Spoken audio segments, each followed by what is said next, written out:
Savage, spectacular, sensational. Rally Kenya delivered all that it had promised in spades. Almost 20 years after it last graced the World Rally Championship, the Safari returned once more to finally give this current crop of drivers a taste of the big country.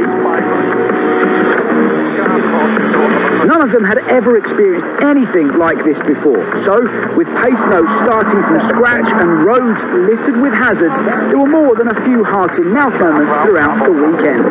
This punishing event will no doubt be talked about for years to come, so let's look back at just some of Rally Kenya's most memorable moments.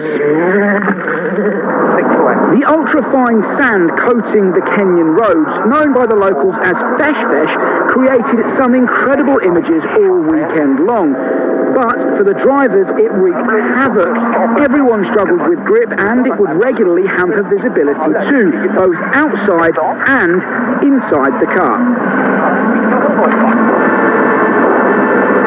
Sometimes it was so deep that the cars were literally ploughing through the stuff, and it was Kalirov and Pera, who could well have won the rally, who had the toughest time.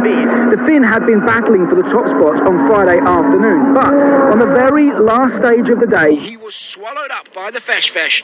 After such a promising start, his rally was effectively over. As well as returning to this part of the world for the first time in almost 2 decades, Rally Kenya was notable for a few other firsts. Kenya was only the 4th time that Adrian Fourmeau has been in the seat of a WRC car, yet he showed experience beyond his years to put down another assured performance. He'd never won a stage before, until Kenya's stage 16. Everything came together on Malewa, and a first stage win was a well-deserved reward for this increasingly impressive young driver. It also marked the first stage win of the season for M Sport.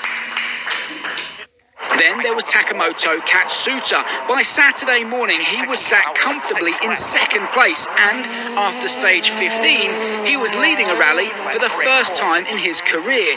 Though a relentless Sébastien Ogier would eventually drop him to 2nd, he was not to be denied his first ever podium finish. An incredible result for the Toyota driver.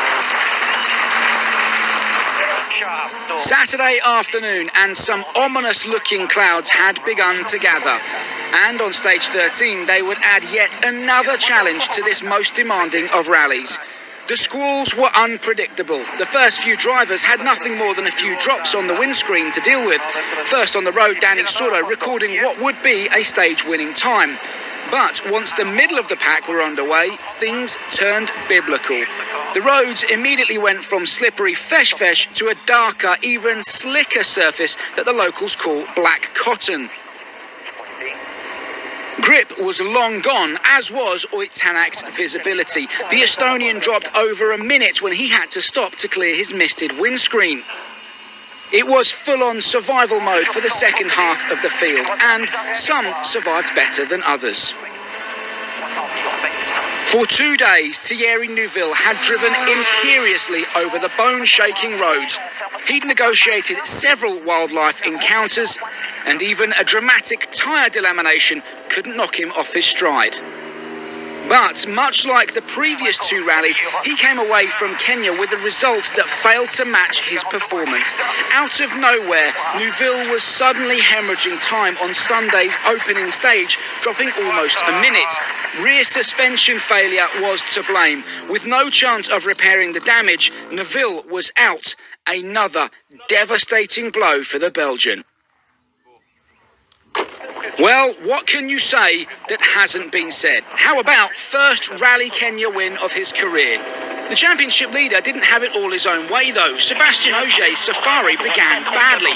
He opened the road and took it cautiously, but still managed to damage the rear damper early on Friday and had to limp through the rest of the morning. The fight back started in earnest on Saturday as, stage by stage, he clawed his way back to sit in 3rd by the end of the day. But as spectacular as his performance had become, surely a podium finish was the best that he could hope for. Well, in the blink of an eye, the rally was turned on its head. Tyre strategy hampered Katsuta, and Neuville was out. Ogier made his own luck and roared through to take an 8-second lead going into the power stage.